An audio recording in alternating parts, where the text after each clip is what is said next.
Hola a todos los seguidores de Mares Mexicanos. Hoy les dejo un saludo afectuoso y los invito a que juntos disfrutemos de esta entrevista de la serie Resiliencia del Golfo de California. En esta ocasión charlaremos con el doctor Joan Sánchez Cabeza del Instituto de Ciencias del Mar y Limnología de la UNAM, Unidad Mazatlán, de la Universidad Nacional Autónoma de México.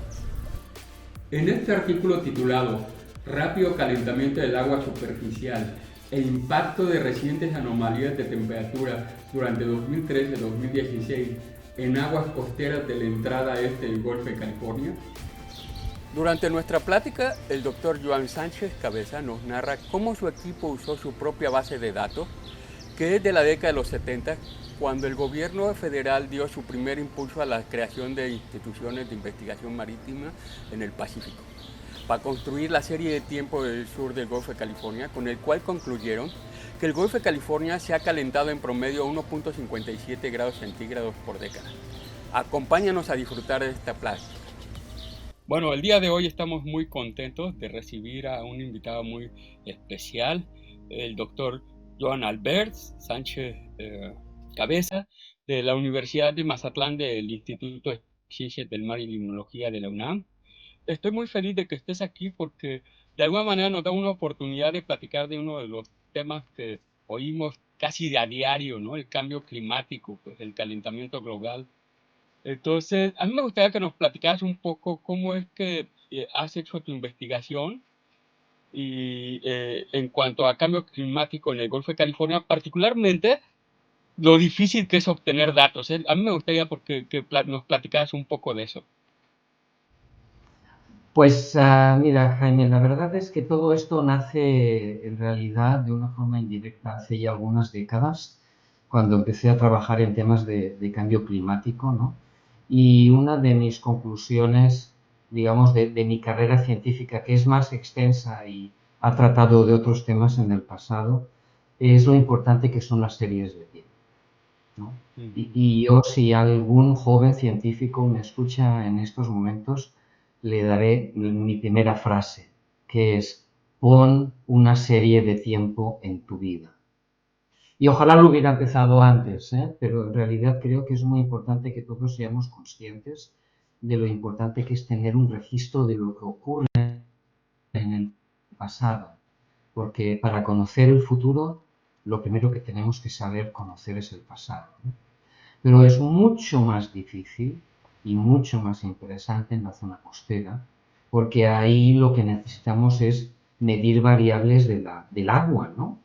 Y las cosas en el agua no funcionan igual que las cosas en el aire y todas las cosas son malas, ¿no?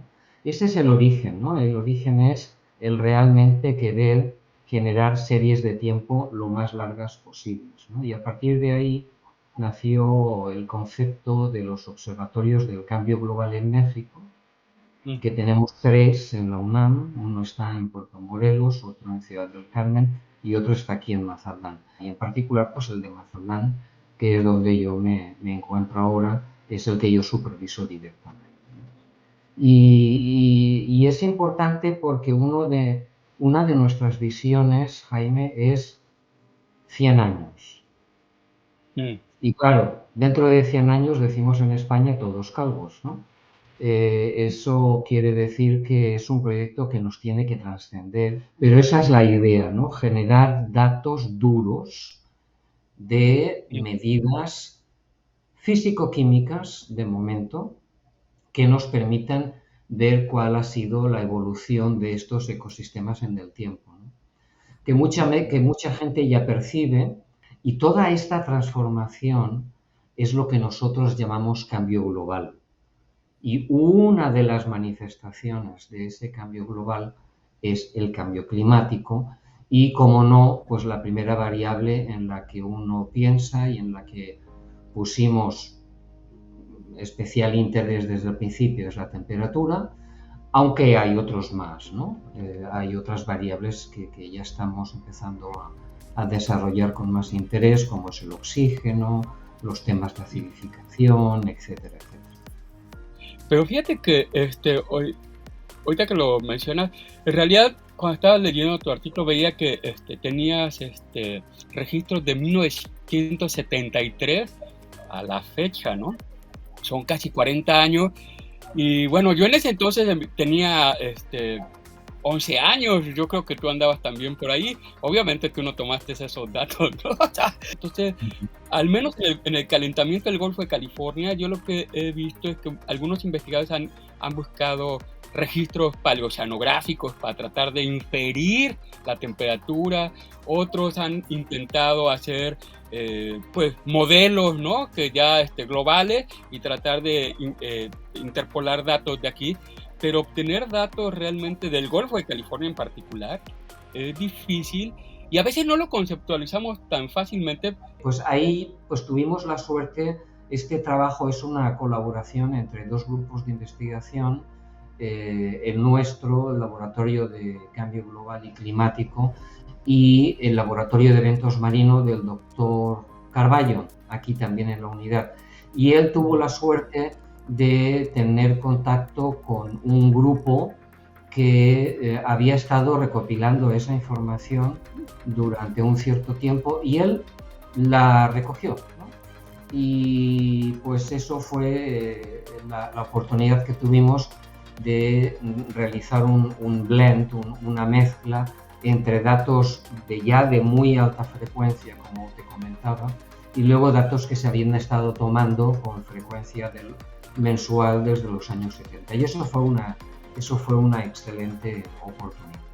Y la verdad es que todo se ve muy congruente y la conclusión principal es un poco espectacular, ¿no? Todo el mundo piensa cuando habla del clima que todo funciona igual en todo el mundo, y esa es una concepción falsa. Por ejemplo, existe la idea equivocada de que va a llover menos seguro en todos sitios. No, es falso, va a llover más. Lo que pasa es que va a llover más donde ya llueve.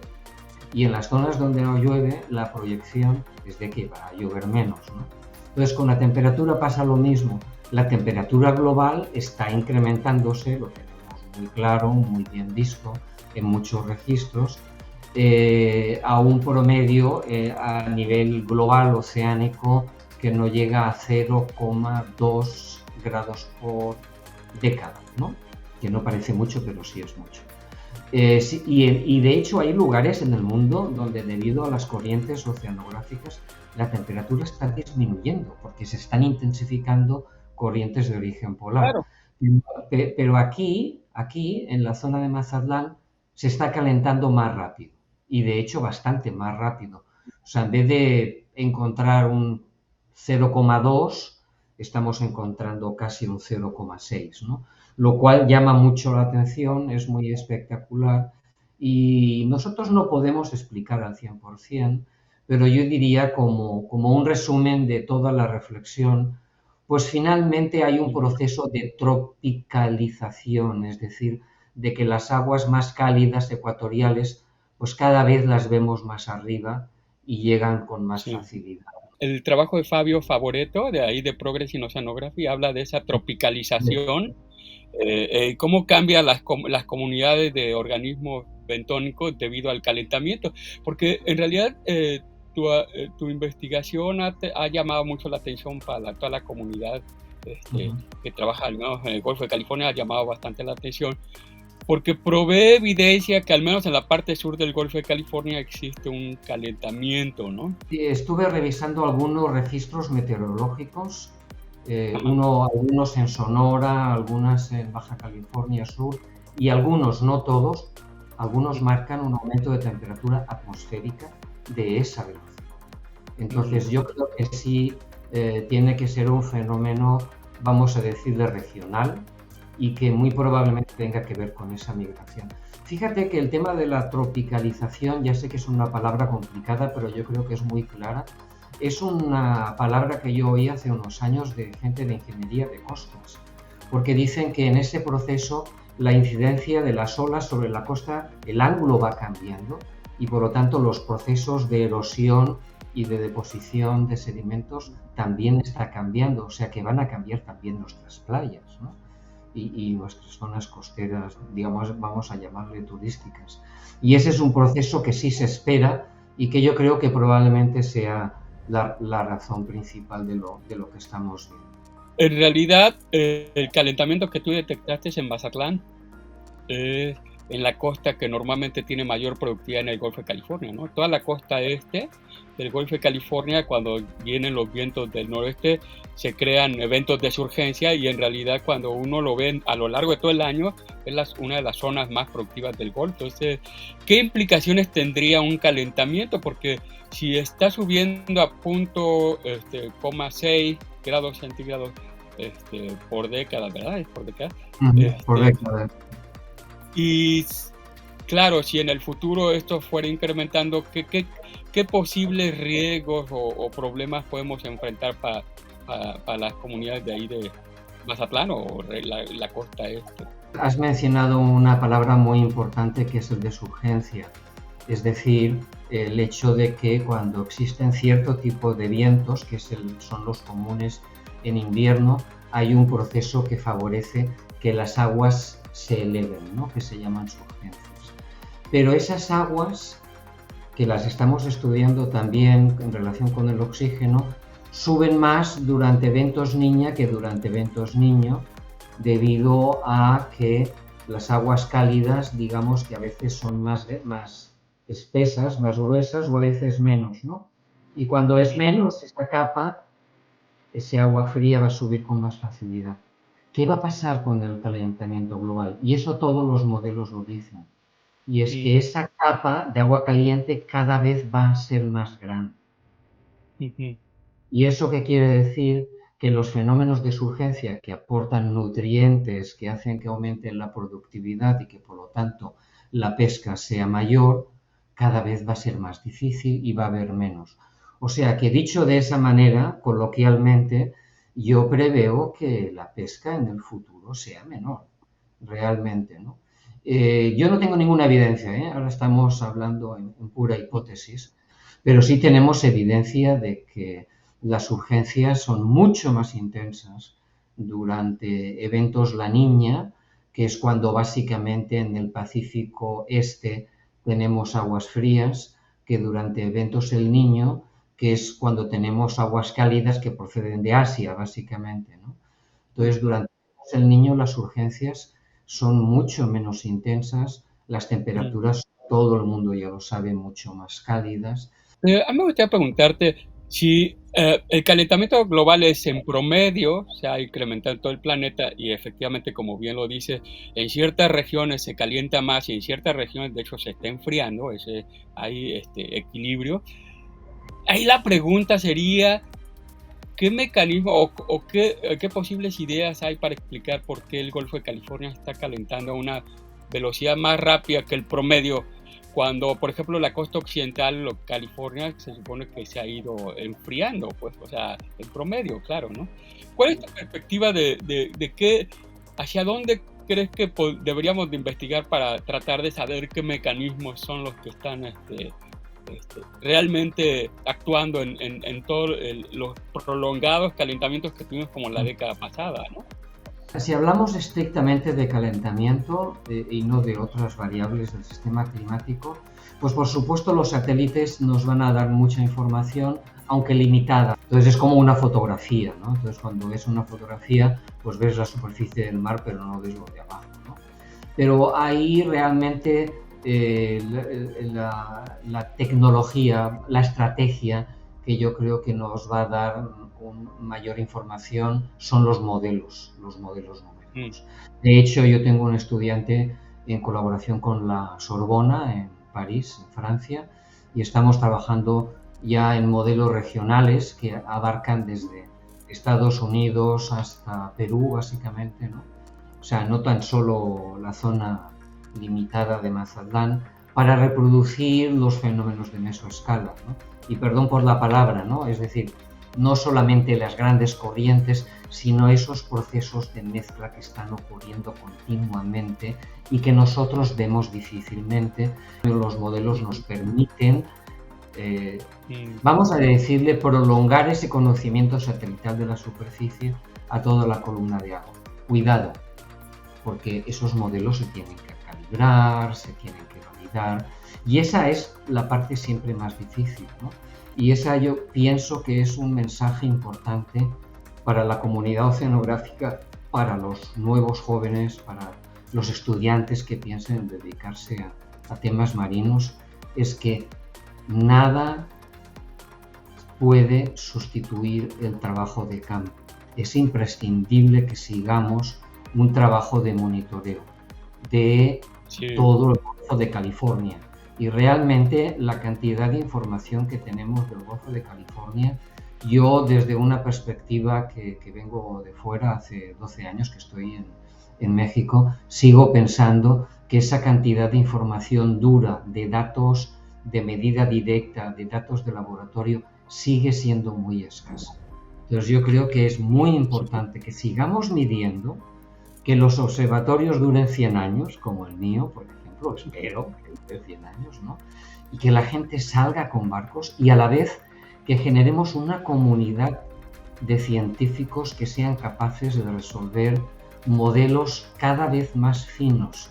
Tú dices series de tiempo de 100 años, y ahorita hay iniciativas de la UNESCO, de la década de los océanos, que lo ponen en una perspectiva de qué vamos a hacer esta década para resolver los problemas inmediatos del océano. Y de hecho, con todo lo de la conferencia de resiliencia del Golfo de California y eso, se pudo hacer un grupo de personas, pero siento que, no sé tú qué perspectiva, pero como que no nos hemos organizado lo suficiente como para, por ejemplo, implementar más proyectos conjuntos de hacer más series de tiempo en otros lugares, ¿no? Ustedes llevan 3, la UNAM, en los lugares que ustedes dicen, en el Caribe y acá, pero ¿qué opinas? Yo creo que necesitamos movilizarnos un poco más rápido, como comunidad científica mexicana, trabajar de una manera más coordinada y no sé, ahora sí que tener más interacción para poder generar los datos que tú dices. Yo creo que como científicos tenemos un gran reto. Hablabas ahora de la década de los océanos. Piensa que los políticos piensan en México en 6 años, los organismos internacionales piensan en 10, quizás 20, no mucho más.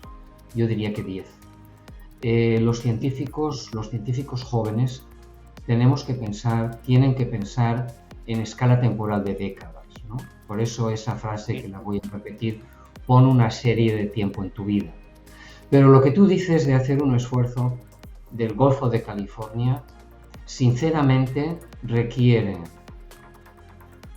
mucho dinero, y sí lo requiere, Sí. y un buen liderazgo. Requiere un ambiente científico adecuado.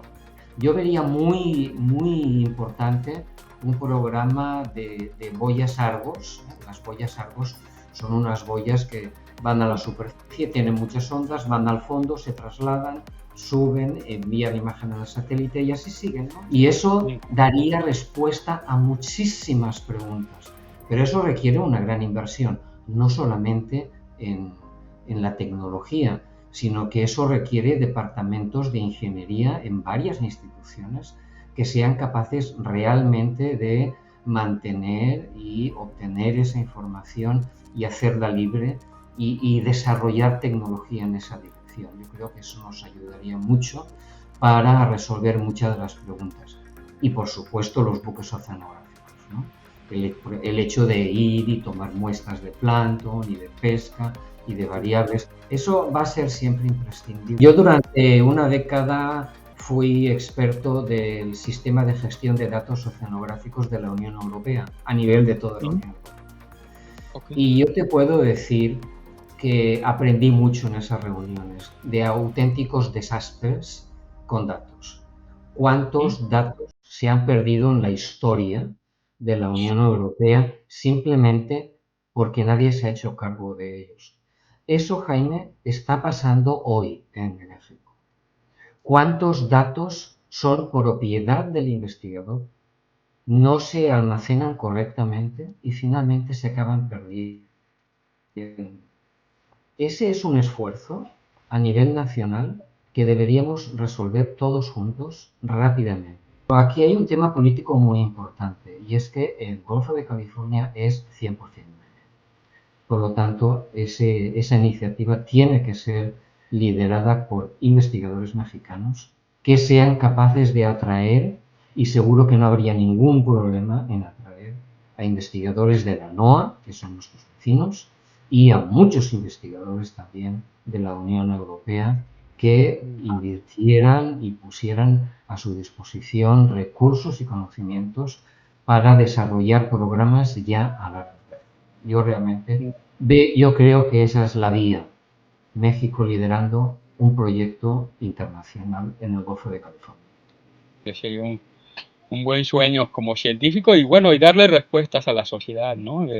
Que ellos sepan bueno, cuál es la evolución del cambio climático, cuáles son las buenas noticias o las malas noticias, porque los científicos no nos mandamos malas noticias. Muchas gracias por explicarnos todo pues problema de información y de el conocimiento que se tiene hasta ahora del cambio climático en el Golfo de California. Encantado de hablar contigo y pon una serie de tiempo en tu vida.